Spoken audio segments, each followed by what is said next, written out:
Bismillahirrahmanirrahim. Assalamualaikum warahmatullahi wabarakatuh. Waalaikumsalam warahmatullahi wabarakatuh. Dan selamat pagi anak-anakku sekalian. Pagi. Baik, alhamdulillah, syukurillah pada pagi hari yang cerah ini anak-anakku sekalian kita bisa bertemu di ruangan ini, di mana ini adalah kegiatan pertama kalian masuk ke lab komputer, dan semoga ini berkesan buat kalian dan insyaallah pelajarannya lebih bermakna dan kalian bisa mendapatkan ilmu yang lebih banyak lagi.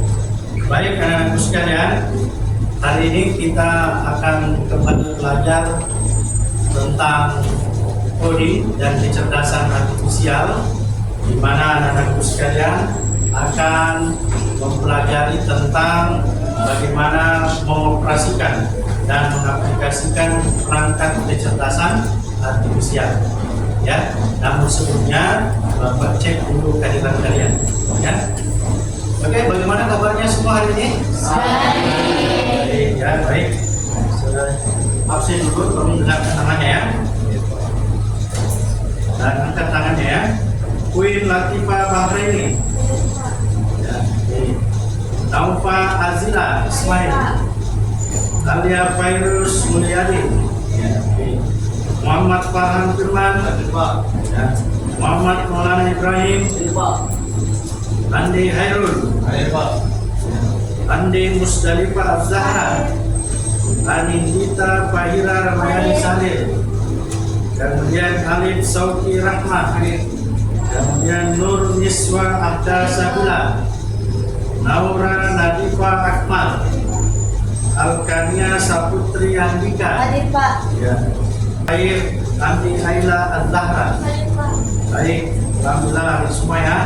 Anak sekalian, alhamdulillah semua baik dan sehat.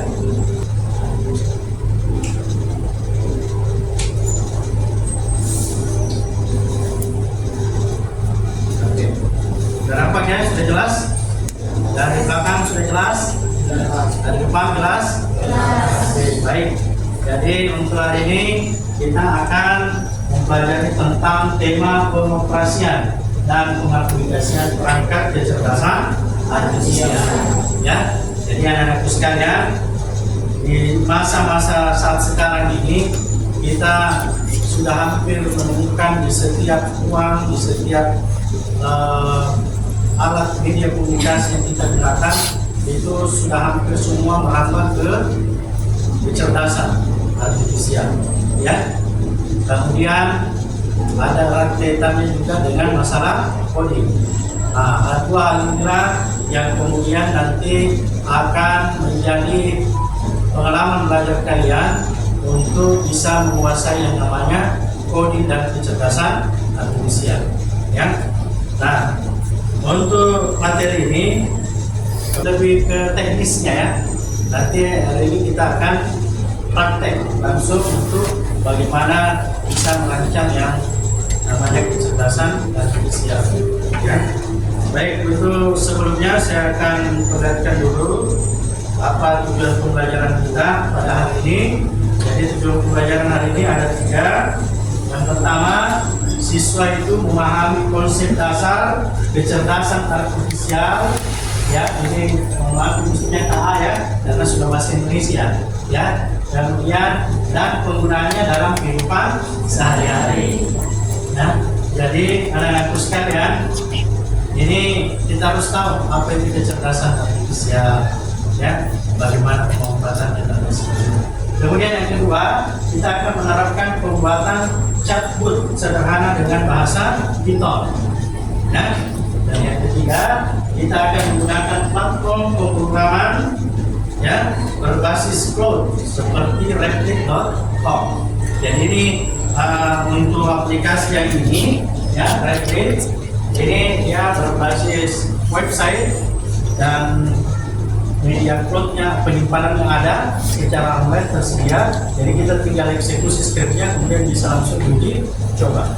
Ya, jadi sangat menarik pembelajaran kita pada pagi hari ini. Ya, jadi fokus. Kemudian nanti kita akan masuk ke kegiatan pembelajaran terkait materi. Ya, baik. Selanjutnya, nah ini ada pertanyaan dulu buat kalian ya, supaya kalian tetap semangat ya. Bisa dilihat pertanyaannya. Nah, ada yang saya mau tanyakan. Mohon dapat Bapak berikan jawaban yang sesuai dengan kemampuan atau pengalaman belajar kalian. Jadi di sini audiens dipersilakan menjawab pertanyaan sesuai pengalaman belajarnya. Ya. Nah, pertanyaan pertama, apa yang terlintas di pikiran kalian saat mendengar kata kecerdasan buatan? Apakah itu berbahaya atau bermanfaat? Ada yang bisa menjawab? Ayo, tangannya. Ya, silakan nak. Kecerdasan buatan Ya. adalah hal yang berbasis seperti teknologi, seperti komputer sudah seperti buatan kecerdasan buatan itu sendiri. Ya. Bisa bermanfaat jika digunakan untuk hal-hal yang baik, Ya. dan berbahaya jika kayak kita mau menstalker seseorang, itu berbahaya sudah. Oke, betul ya. Jadi tergantung dari pemanfaatannya ya. Iya. Nah, dia bisa bermanfaat kalau dipakai yang positif, dan dia akan berbentuk negatif kalau dia pakai yang negatif. Seperti apa? Ketika menjawab soal-soal ujian, mungkin ada yang menggunakan AI untuk bisa dapat jawaban. Nah, itu caranya negatif, berarti itu berbahaya karena tidak memberikan ya hal positif bagi kalian ya untuk pengalaman belajarnya ya. Oke, paham ya?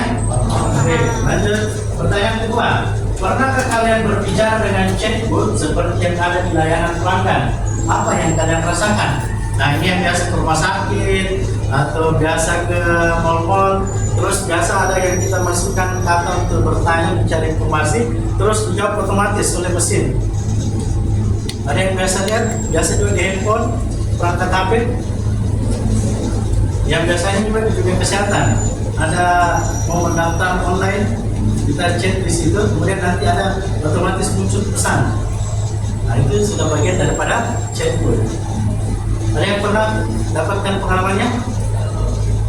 Ada? Siapa? Ya, cocok.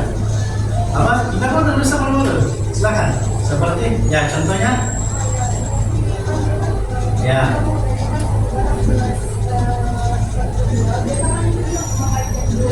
Ya. Ada muncul pesan. Ya. Oke, betul ya. Jadi biasanya kalau kita belanja online, ya, biasanya ada pesan yang kemudian menanyakan tentang sebuah produk. Nah, ini kan apa istilahnya bahasanya mimin, adminnya, ya, tidak mungkin satu persatu dijawab gitu ya. Dia harus menggunakan akses chatbot untuk bisa menjawab semua pertanyaan pelanggan yang ingin menanyakan tentang masalah produknya, termasuk kesehatan juga ya. Jadi sekarang itu semua sudah mengarah ke sini agar sebenarnya mempermudah akses layanan-layanan sehingga manusia ini dengan mudah mendapatkan pelayanan yang maksimal.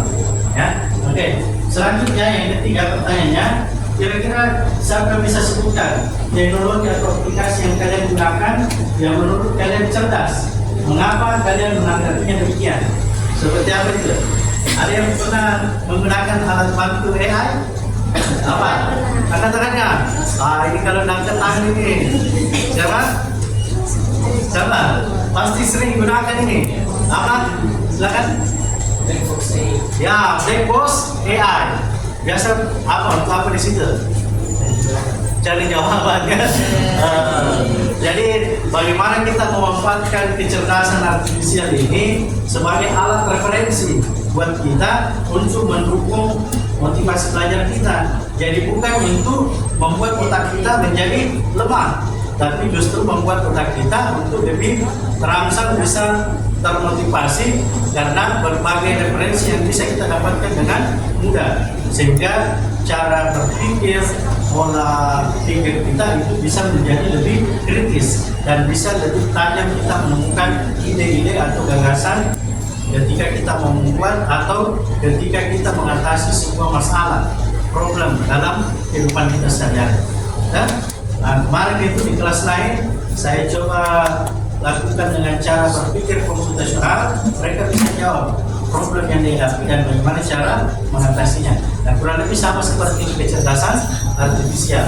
Jadi sehebat-hebatnya itu teknologi, tapi lebih hebat lagi adalah manusia, karena manusia yang menciptakan.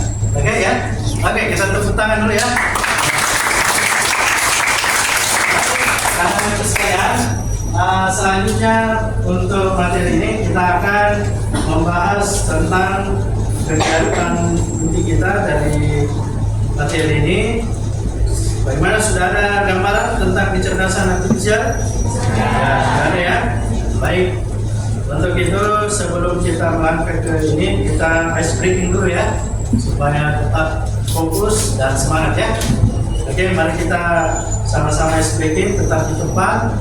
Kalau Bapak katakan tetap fokus, kalian mengikutinya dengan baik ya. Oke, tetap fokus. Melihat, mendengar, mengingat, fokus. Ya, oke. Sudah fokus? Sudah. Mantap ya. Baik anak-anakku sekalian. Untuk selanjutnya kita akan feedback kembali dulu apa itu definisi dan penjelasan kecerdasan buatan atau kecerdasan artifisial. Ya. Nah, di sini dikatakan bahwa kecerdasan artifisial atau dalam bahasa Inggrisnya artificial intelligence AI adalah cabang dari ilmu komputer yang berfokus pada apa? Pembuatan sistem, ya. Sistem itu berarti terpadu ya, menyeluruh. Kemudian pada program komputer yang dapat meniru kecerdasan manusia. Sekali lagi, yang dapat meniru, ya. Berarti manusia masih ada di atas karena AI ini hanya alat bantu, ya. Kemudian seperti apa? Berpikir, belajar, merencanakan, memahami bahasa, menyelesaikan masalah.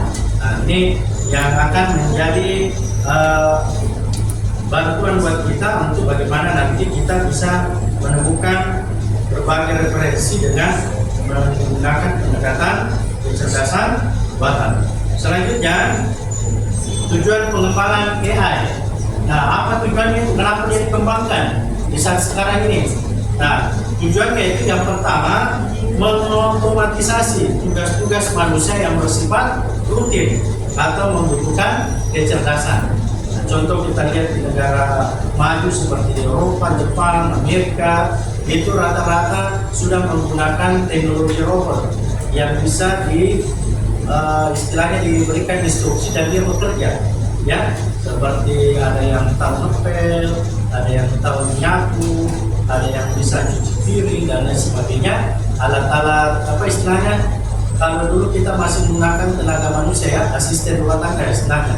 Ya, sekarang dengan pemanfaatan teknologi melalui kecerdasan AI atau kecerdasan artifisial ini akan bisa membantu manusia yang kerjanya rutin, dan pada akhirnya ini bisa lebih memudahkan manusia dalam bekerja. Kemudian yang kedua, meningkatkan efisiensi dan akurasi dalam pengambilan keputusan. Nah, ini yang saya maksud tadi poinnya.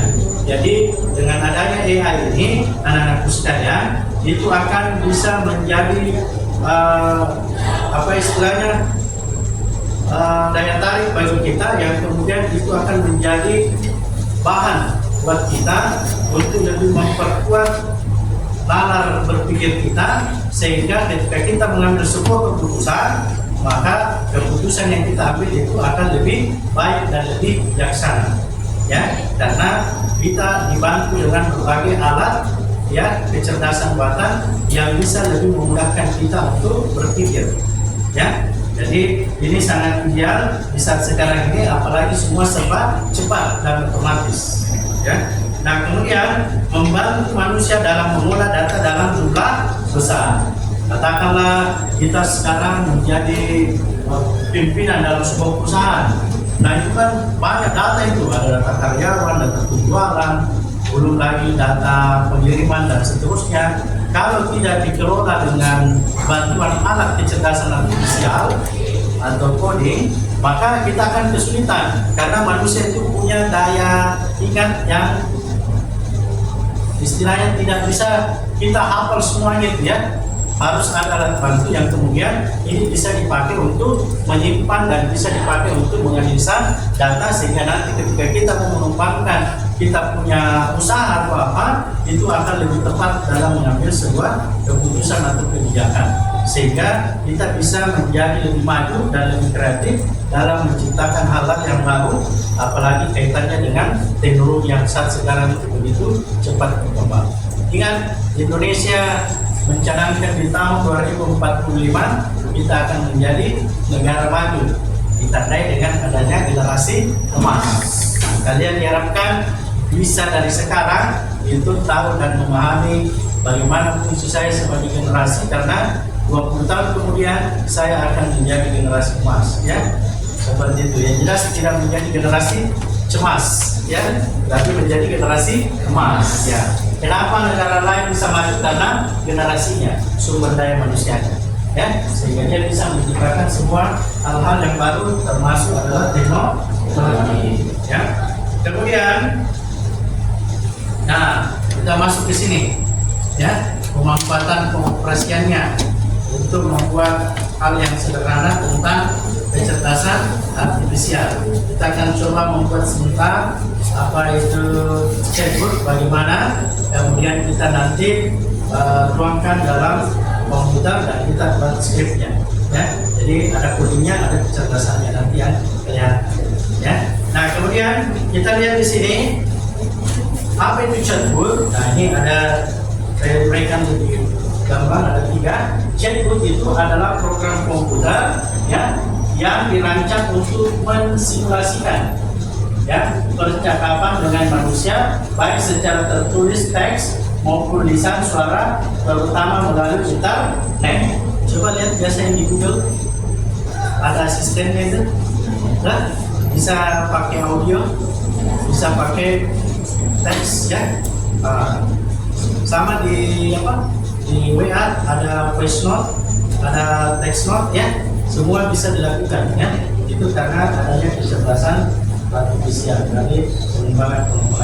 Kemudian chatbot, apa itu chatbot? Chat itu artinya mengobrol, bot itu artinya robot. Jadi bot ini yang membuat otomatis nanti semua pertanyaan itu akan disimpan, dan kalau ditanya tentang itu dia akan munculkan sesuai pertanyaan yang ditanyakan. Jadi otomatis mesinnya menjawab ya, tetapi yang menginput referensi yang itu masuk ke dalam itu adalah manusia dengan melakukan coding ya. Coding itulah yang kemudian dirancang sehingga menjadi sebuah kecerdasan artifisial yang bisa digunakan oleh manusia. Nah, kemudian apa artinya lagi?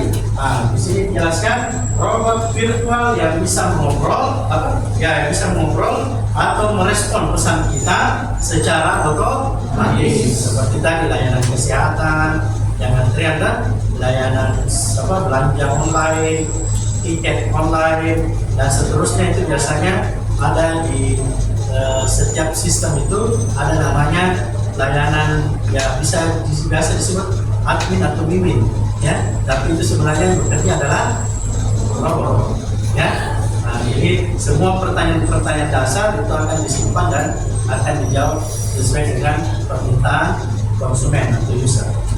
Oke, paham sampai di sini? Paham. Oke, baik.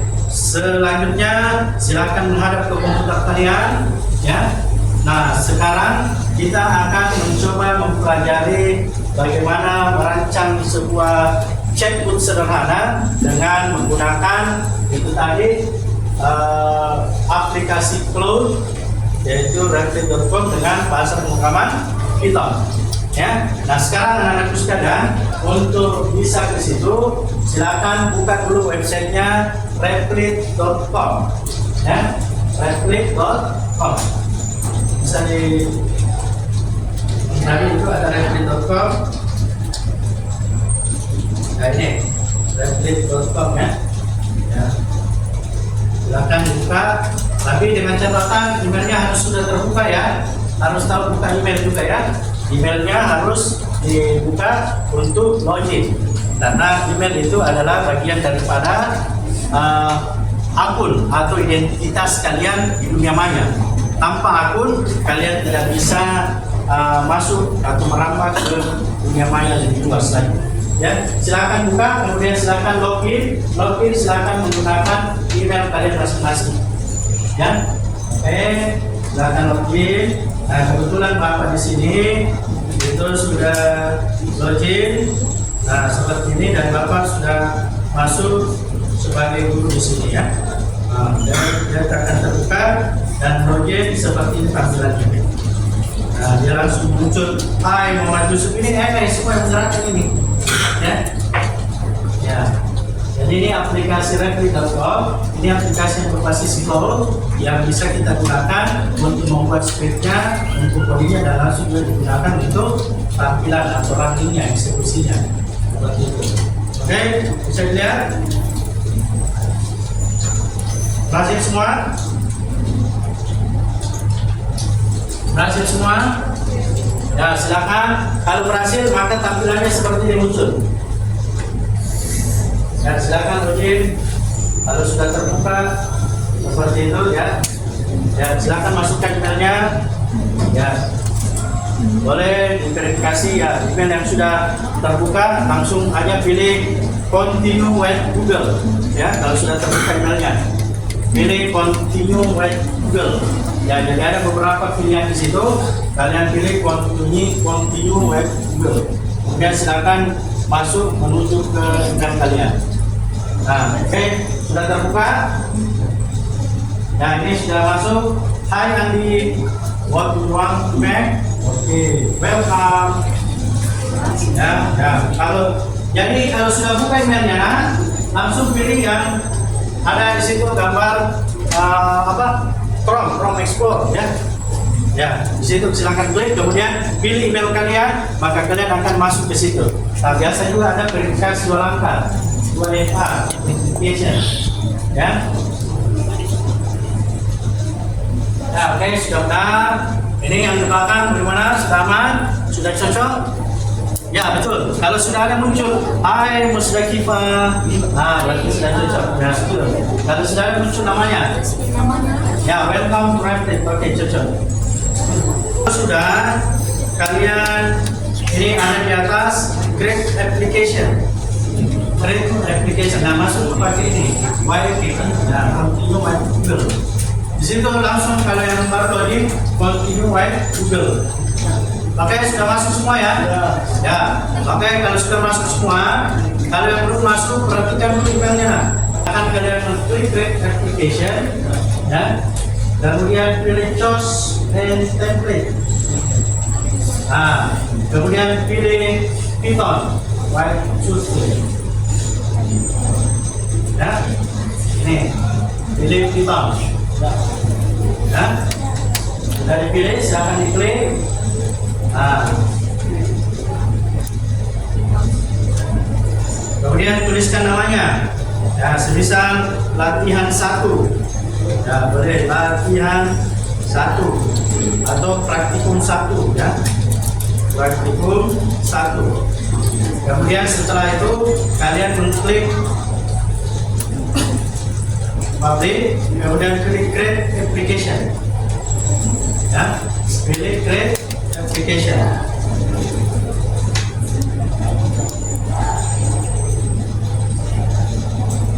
Nah, muncul seperti ini. Ada main.py. Sudah ada script Python-nya. Ya, ini asistennya ditutup saja, di close. Ya. Nah, kemudian muncul seperti ini. Nah, ini kalau dirun dia begini muncul. Nah, ini ada langsung Python 3 line muncul ini. Jadi scriptnya seperti ini, muncul seperti ini. Python tutorial graphics. Ya, jadi ini script untuk membuat grafik. Nah, seperti ini muncul. Ya, sekarang kita membuat chatbot. Ya, dalam buat chatbot ini kita hapus. Ya, kita play script ya, member script di sini. Nah, di sini saya sudah ada kasih contoh ya. Ini karena kalian baru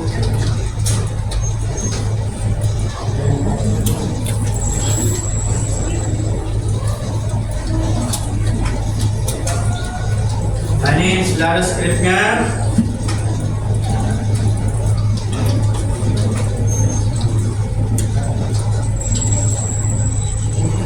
Nah, coba perhatikan dulu ya, sebelum kita membuat skripnya. Ini skrip codingnya yang akan kita buat.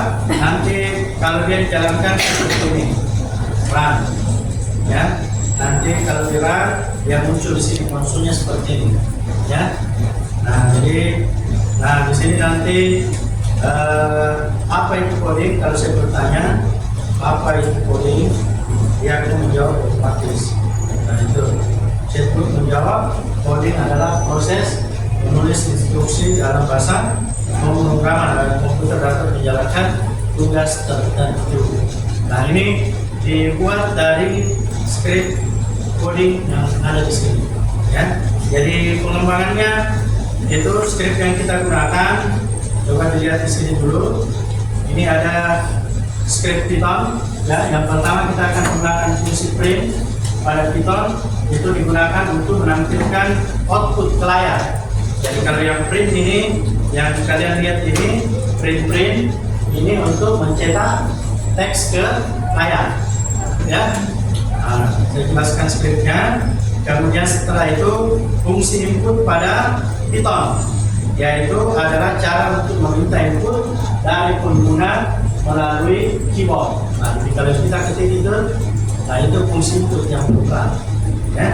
Kemudian fungsi elif dalam Python, singkatannya itu adalah else if, yaitu menyatakan struktur percabangan berarti ada belok kanan, ada belok kiri, ada lurus, ada ke belakang. Nah, ini termasuknya di program, ya. Kemudian digunakan untuk evaluasi kondisi tambahan setelah kondisi pertama. Tadi jika kondisi pertama tidak terpenuhi, maka dia pindah ke kondisi kedua dan seterusnya, tergantung berapa kondisi yang kita buat, ya.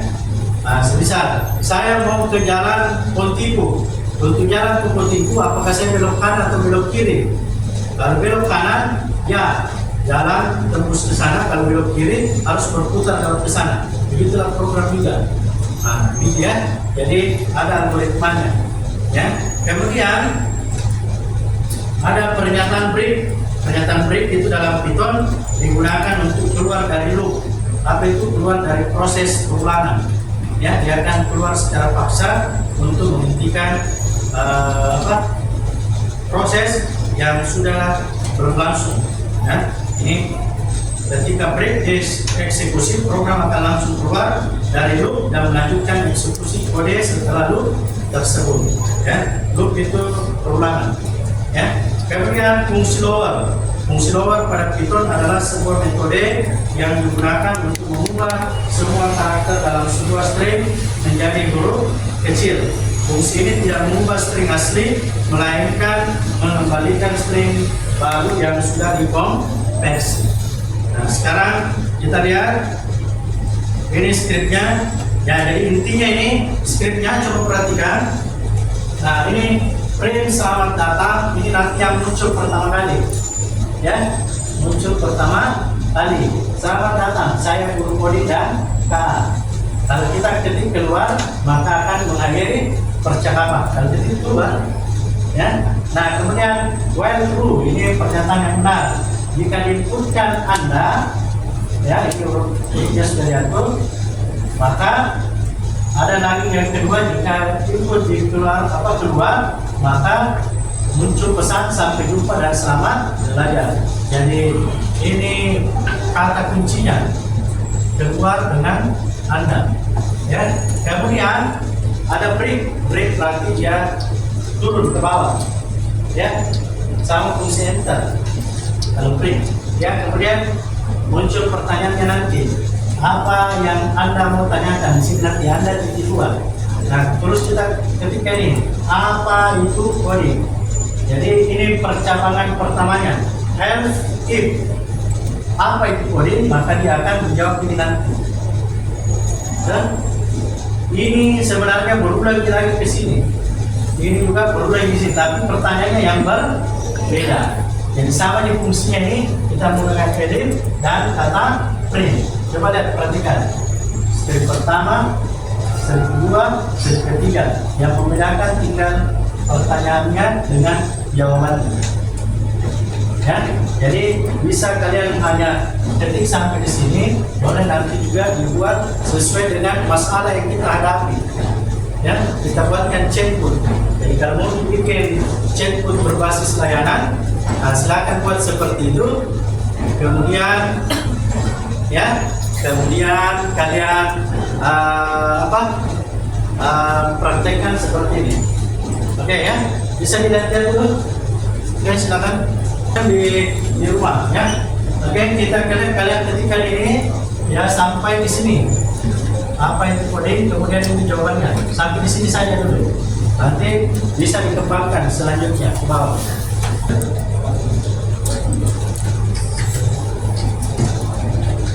Boleh. Silakan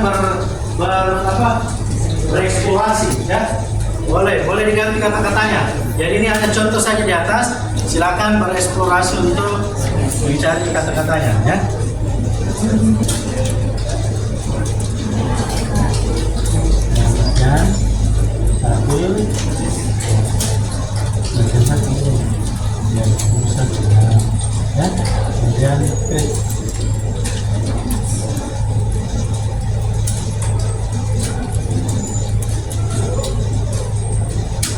Oke, itu kamu udah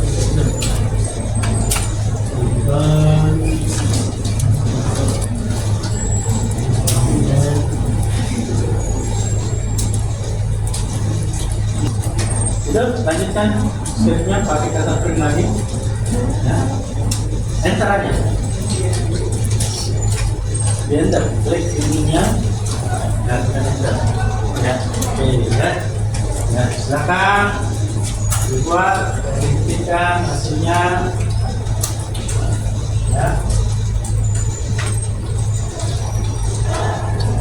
Ya, jadi kita sudah belajar tentang coding ya.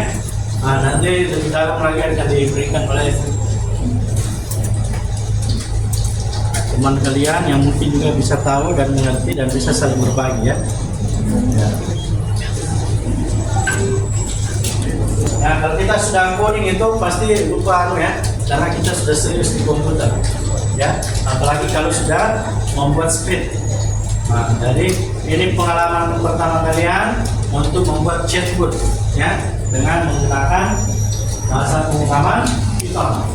Nah, kita membuatkan aplikasi lightweight.com atau aplikasi cloud yang bisa digunakan untuk membuat script dan melakukan uji coba testing. Ya, ini juga bagian daripada pengembangan aplikasi AI. Ya.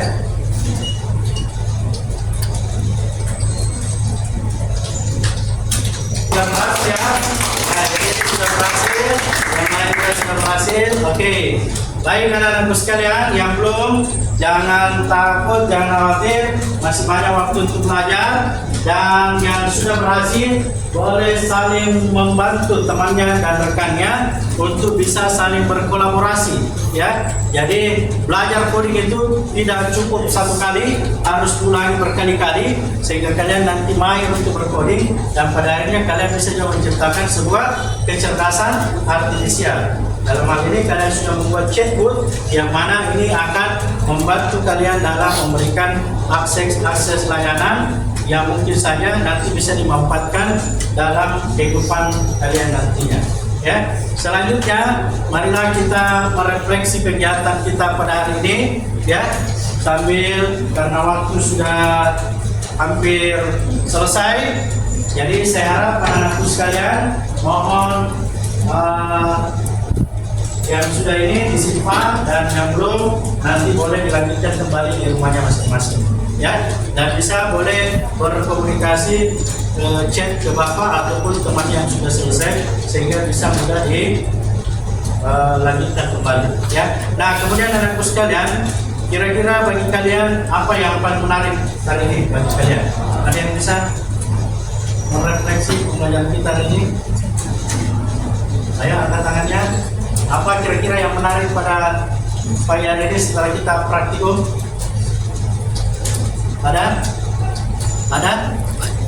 Ayo angkat tangannya siapa yang tadi? Ya, apa? Ya. Yes, lagi sekarang. Ya betul ya. Jadi dengan pengalaman pelajaran ini kita sudah tahu bagaimana itu belajar coding, ya. Dan ini dasar untuk bagaimana nanti bisa mengembangkan, ya. Apa kira-kira yang menjadi kendala kalian pada saat membuat coding? Ayo, siapa? Mungkin laki-laki ada yang angkat tangannya? Siapa yang bisa dijawab? Ya, saya angkat tangannya. Apa yang mungkin membuat kalian saya sulit untuk coding? Ada? Siapa yang merasa sulit? Perempuannya yang tadi yang belum sempat selesai, apa kendalanya? Mungkin bisa disebutkan 2-3 kata. Ya, ayo. Apa masalahnya di coding itu lah? Ya. Apa? Ya. Di awal coding kenapa? Oh ya, jadi masih perlu pemahaman lebih dalam tentang script ya, khususnya script terkait dengan masalah Python. Jadi ya, saya ucapkan terima kasih banyak ya. Kita close dulu ya untuk penutup kegiatan hari ini.